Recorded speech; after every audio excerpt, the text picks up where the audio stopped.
Pak Susno, soal gelar perkara khusus ini, kalau dari aturannya, kalau dari peraturan Kapolri, sebenarnya siapa yang boleh dan tidak boleh hadir dalam rangkaian gelar perkara khusus? Gelar perkara khusus ini sebenarnya sama saja dengan gelar perkara biasa, hanya karena sifatnya saja yang bersifat khusus ya.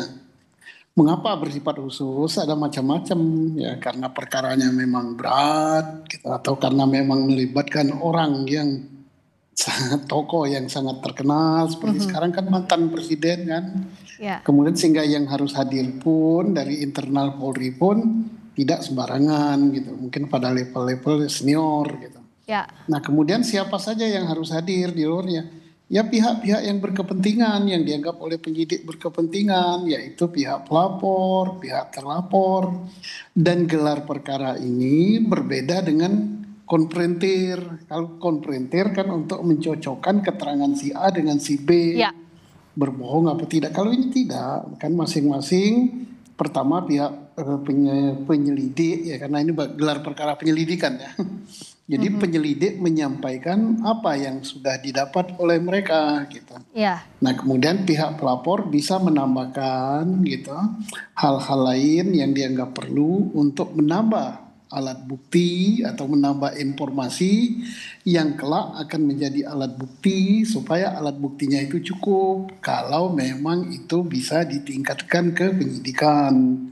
Nah demikian juga pihak terlapor pada kesempatan ini juga berkesempatan dia untuk membantah argumen atau dalil-dalil yang diajukan atau informasi sifatnya baru informasi kan, informasi yang diajukan oleh pihak pelapor ataupun informasi yang didapat oleh penyelidik. Nah, karena ini kan masih informasi. Nah, informasi ini bisakah atau tidak kelak menjadi alat bukti. Ya. Jadi begitu. Pak Susno, tapi kriteria ahli yang boleh dihadirkan dalam gelar perkara khusus ini seperti apa? Karena kalau dari Pak Rizal tadi kan sudah menjelaskan ya, pihak ahli yang akan dihadirkan ada Bang Roy Suryo juga Bang Rismon, tapi dari pihak Jokowi menolak ahli yang disodorkan TPUA karena alasannya pelapor tidak bisa mengajukan ahli dan menganggap Mas Roy dan Bang Rismon itu tidak punya kompetensi untuk memeriksa ijazah.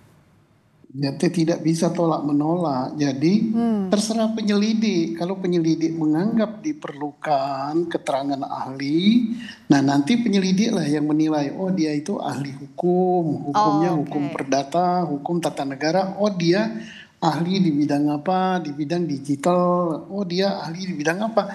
Penyidik yang menilai. Jadi tidak ada tolak menolak. Masa pelapor atau terlapor tidak boleh saling tolak menolak ahli yang diajukan kenapa atau saksi yang diajukan. Kenapa? Karena kan ini saling lapor gitu ya. Iya. Walaupun tempatnya berbeda dan ini akan berdampak hukum. Kalau misalnya pihaknya pelapor tidak bisa membuktikan apa yang dia katakan palsu, maka dikatakan bahwa dapat dituduh bahwa dia telah mencemarkan nama baik. Iya. Nah demikian juga apabila bisa membuktikan bahwa betul itu palsu dan betul itu tidak sah, maka dampaknya kepada terlapor.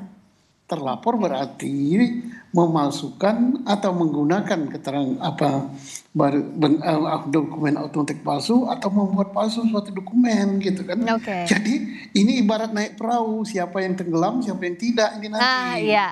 Jadi yang akan menentukan nanti ahlinya kompeten atau tidak kompeten di tangan penyelidik. Kalau